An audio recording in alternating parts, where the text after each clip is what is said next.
حضرت عائشہ کہتی ہیں کہ میں نے رسول اللہ صلی اللہ علیہ وسلم کو کسی نفل کی ادائیگی کے لیے، یعنی سنت بھی اصل میں نفل نماز ہے، ایک فرض ہوتی ہے ایک نفل، پھر جو آپ نے زیادہ تاکید سے پڑھی ان کو سنت قرار دے دیتے ہیں، اور باقی جو کبھی کبھار پڑھی وہ نفل ہو جاتی.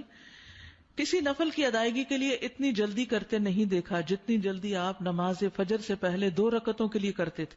جلدی پڑھتے نہیں تھے، یعنی اس کی ادائیگی کے لیے آپ فکر کرتے تھے. حضرت عائشہ ہی سے روایت ہے کہ نبی صلی اللہ علیہ وسلم نے طلوع فجر کے وقت 2 رکعت نماز، یعنی فرض کی بات ہے یہاں، آپ نے 2 رکعت نماز پڑھنے کی شان کے بارے میں فرمایا کہ ان کو پڑھنا میرے نزدیک ساری دنیا سے زیادہ محبوب ہے.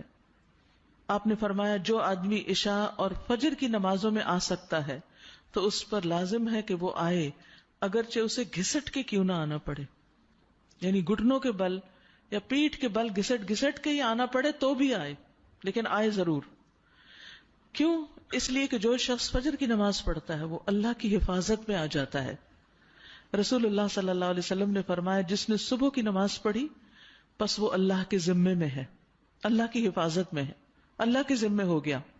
پس اللہ تم سے اپنی حفاظت کے بارے میں کسی چیز کا مطالبہ نہ کرے.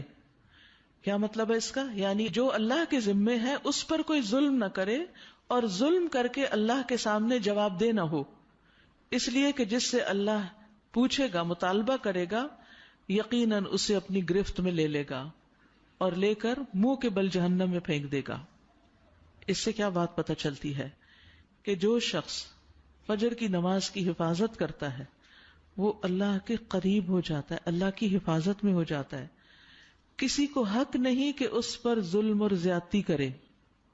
جو اس شخص پر زیادتی کرے گا جو فجر پڑھتا ہے تو وہ دراصل اس ذمے میں خیانت کر رہا ہے جس کو اللہ نے اپنے ذمے لیا ہے، اور پھر قیامت کے دن اللہ تعالیٰ ایسے شخص کو پکڑے گا.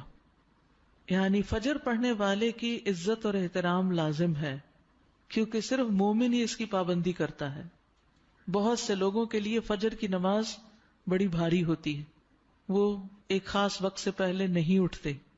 کچھ لوگوں کی اکثر ہی قضا ہو جاتی، وہ چونکہ دیر سے سوتے ہیں تو صبح اٹھ نہیں پاتے، تو ان کی حفاظت اللہ کے ذمے پہ نہیں ہے. تو اس لیے بہت ہی فکر کرنی چاہیے کہ فجر کی نماز قضا نہ ہو، یعنی کوئی باقی کر لیں، نہیں، کیونکہ باقی تو پھر ہم جاگ ہی رہے ہوتے ہیں نا، تو اذان بھی سنائی دے دیتی ہے اور وقت بھی پتہ چل رہا ہوتا ہے، اور دوسروں کو بھی ہم دیکھتے ہیں پڑھ رہے ہیں تو پڑھ ہی لیتے ہیں. لیکن فجر کی چونکہ ایک ذمہ داری ہوتی ہے اٹھنے کی بھی، اور پھر وقت پر اٹھنے کی، اور پھر مسجد میں جانے کی، تو اس لحاظ سے اس کی حفاظت بہت ضروری ہے. اور فجر پڑھنے والا شام تک اللہ کی حفاظت میں ہوتا ہے. اس میں ایک واقعہ بھی آتا ہے احادیث کی کتابوں میں. اعمش کہتے ہیں کہ سالم بن عبداللہ بن عمر، ابن عمر کے کیا لگے؟ بیٹے، اور حضرت عمر کے پوتے، یہ حجاج کے پاس بیٹھے ہوئے تھے. حجاج کے بارے میں سب جانتے ہیں کہ بہت ظلم کرتا تھا. تو حجاج نے ان سے کہا اٹھو اور فلاں آدمی کی گردن مار دو. تو سالم نے تلوار اٹھا لی کیونکہ اس کا حکم تھا مارنے کا، اور اس آدمی کو پکڑا اور محل کے دروازے کی طرف چل پڑا. تو ان کے والد ابن عمر نے ان کو دیکھ لیا جب وہ اس آدمی کو باہر لے کے جا رہے تھے. تو انہوں نے کہا کہ کیا یہ واقعی ایسا کرنے جا رہا ہے؟ انہوں نے 2-3 بار یہ بات دہرائی. پھر باہر لا کر سالم نے اس سے پوچھا کیا تم نے فجر کی نماز پڑھی ہے؟ یعنی جس کو مارنے کا حکم تھا، کہا تم نے فجر کی نماز پڑھی ہے؟ اس نے کہا ہاں. سالم نے کہا پھر تم جس راستے سے جانا چاہتے ہو چلے جاؤ، اور وہ واپس آئے اور تلوار پھینک دی. حجاج نے ان سے پوچھا کیا تم نے اس کی گردن اڑا دی؟ انہوں نے جواب دیا نہیں. حجاج نے پوچھا کیوں؟ سالم نے جواب دیا میں نے اپنے والد کو یہ کہتے ہوئے سنا ہے کہ رسول اللہ صلی اللہ علیہ وسلم نے فرمایا جس نے فجر کی نماز ادا کی وہ اللہ کی حفاظت میں ہے یہاں تک کہ شام ہو جائے. تو ان کے والد نے ان سے کہا کہ سمجھدار رہو، میں نے تمہارا نام اسی لیے سالم رکھا کہ تم سلامت رہو، یعنی اللہ کے ذمے کے اندر خیانت نہ کرو. تو بہرحال اس سے یہ پتہ چلتا ہے کہ انسان سے بڑے بڑے حادثے، بڑی بڑی مصیبتیں ٹل جاتی ہیں جب وہ فجر کی نماز کی حفاظت کرتا ہے. اب تو الحمدللہ ہر شخص کے موبائل پر الارم ہوتا ہے اور موبائل ہر شخص کے سرہانے ہوتا ہے، تو کوئی بھی یہ نہیں کہہ سکتا کہ میں صبح نہیں اٹھ پایا. 1 نہیں 2 3 الارم لگا لیں، 5 منٹ کے وقفے پہ رکھ لیں اس کو، کیونکہ جو شخص یہ 2 نمازیں پڑھے گا، بخاری میں آتا ہے وہ جنت میں داخل ہوگا.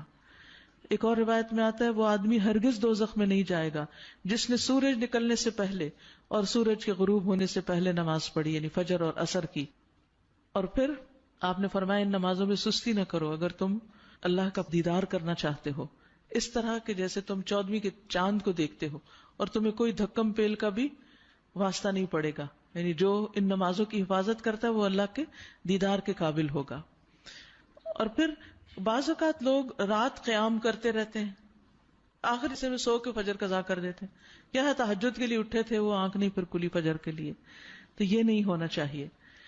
عمر رضی اللہ عنہ کہتے ہیں میں صبح کی نماز با جماعت پڑھوں یہ مجھے اس سے زیادہ محبوب ہے کہ میں ساری رات قیام کروں. ساری رات کے نوافل سے زیادہ محبوب ہے کہ فجر کی نماز جماعت کے ساتھ. ہاں منافق پر فجر کی نماز بھاری ہوتی ہے، تو منافقت سے نکلنے کے لیے، نفاق سے نکلنے کے لیے اس نماز کی پابندی ضروری ہے. ابی ابن کعب کہتے ہیں ایک روز رسول اللہ صلی اللہ علیہ وسلم نے ہمیں صبح کی نماز پڑھائی.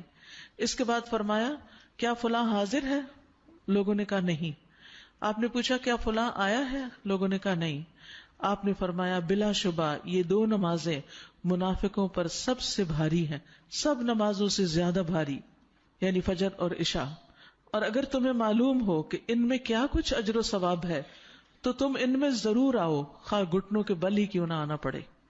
تو اس لیے خود بھی اور اپنے گھر والوں کو بھی، اپنے بچوں کو بھی اس کا پابند کریں. سبحانک اللہم و بحمدک اشہد ان لا الہ الا انت استغفرک.